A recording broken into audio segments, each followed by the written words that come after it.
afternoon, this is Melissa M. Amago, your student for educ-9. So we have here a short video presentations together with my co-members about discussing the curriculum development models. The first model of curriculum development or linear models of curriculum development is the Tyler's rational linear model. It is developed by Ralph Tyler. In this model, it is highly simple model consisting of 4 steps. First is determine the school purposes. What are the objectives of the school?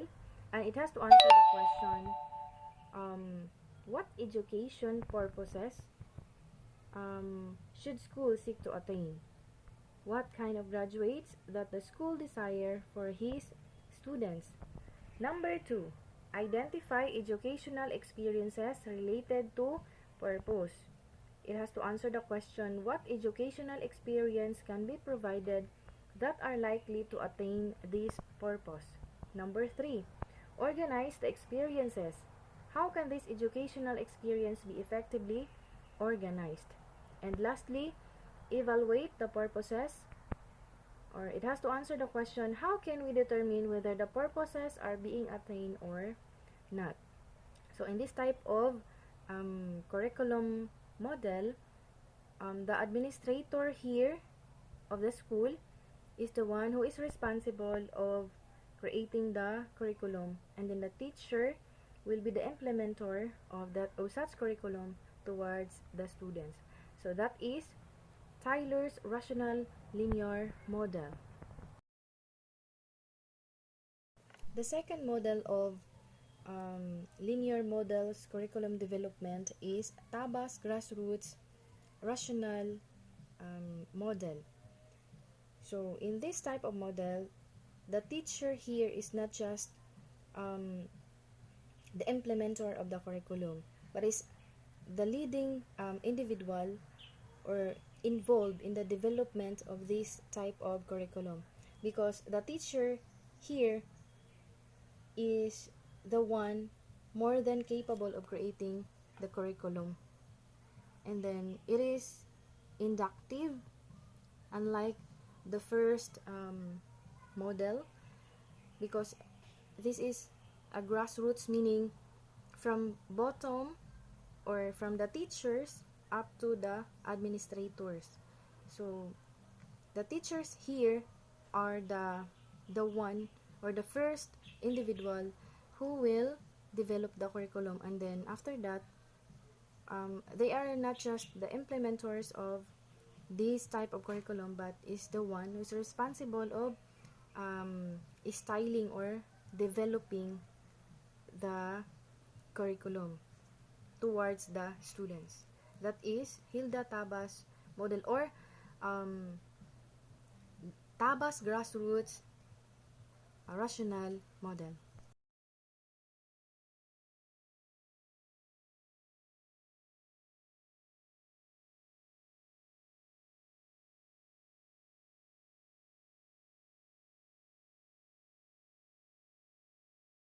Number 3 is the standard-based curriculum model developed by Alan Glathorn.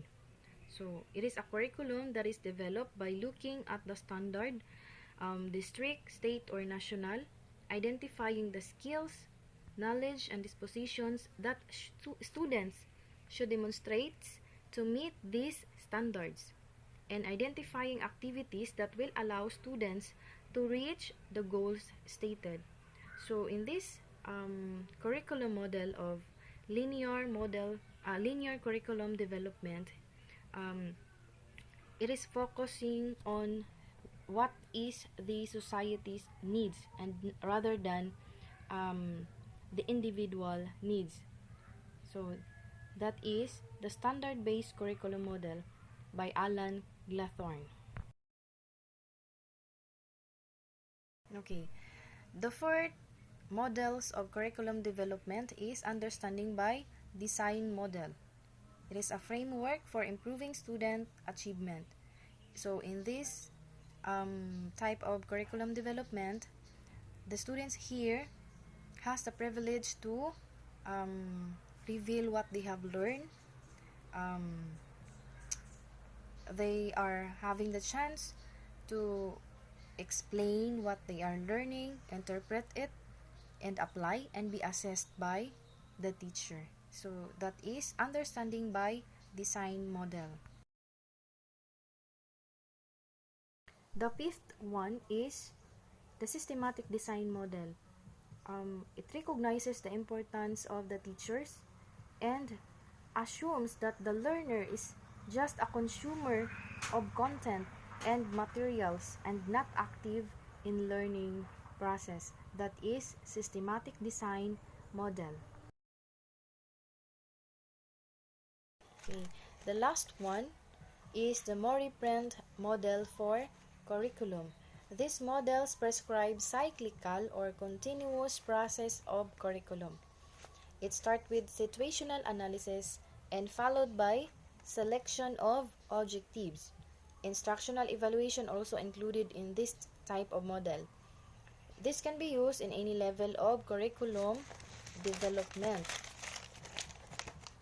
And it aims to understand student personal situation and put learners in touch with eternal knowledge that helps them overcome capricious inclination. That is Mori-Prent model for curriculum.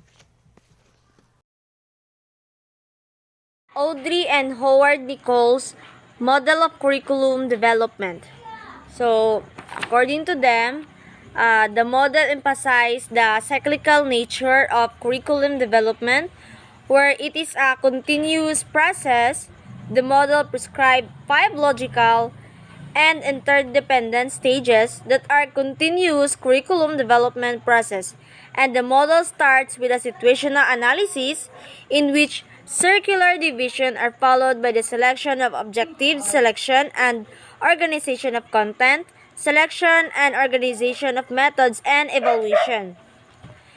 Wheeler's curriculum development model, the model is the improvement of the Tyler's model. Instead of being linear, the model is developed as cyclical model. The curriculum should be continuous cycle which is responsive to changes in the education sector. Wheeler emphasized the importance of starting from the development of aims, goals, and objectives. The contextual filters model of course planning. It is referred to the influence outside of the instructor's immediate control that cause adjustment in the course plan, such as student characteristics or instructional resources. The model represents a cyclical view of curriculum development. It is a design based on research on how faculty members in several higher education institutions in the U.S. plan their curriculum.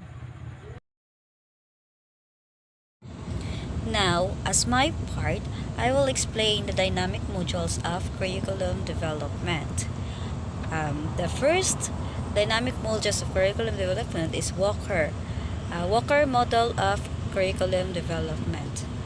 So, Walker's deliberative approach emphasized the process of curriculum development. The ways of proceeding were not predetermined but negotiated and documented as stakeholders work towards completing that task. So the second dynamic modules of curriculum development is Skilbeck's curriculum development models, or we will call him as Malcolm Skilbeck model of curriculum. Skilbeck model locates curriculum design and development firmly within a cultural framework. It views such design as means whereby teachers modified and transformations pupil experience through providing insight into cultural values, interpretative frameworks, and symbolic, symbolic system. And the third and last dynamic modules of curriculum development is Eisner's artistic approach to curriculum. So, Eisner's, among other contributions in the fields of curriculum, Eisner coined them term cognitive pluralism as among the orientations to curriculum. This perspective highlights the idea that students should be afforded opportunities to learn and communicate their understanding through various forms of presentations. That is for Eisner's. And so that therefore conclude that dynamic modules of curriculum development, it is very important to us as a future teachers to know that dynamic modules of curriculum development. Why?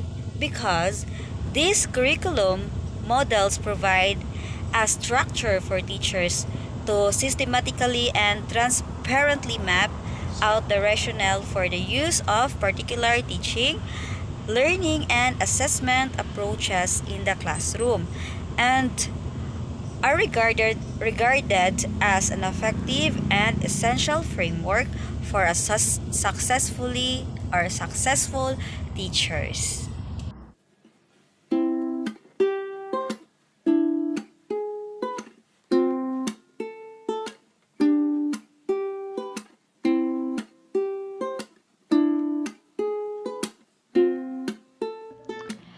Why do you fill me up, Buttercup baby, just to let me down and mess me around? And then worst of all, you never call baby when you say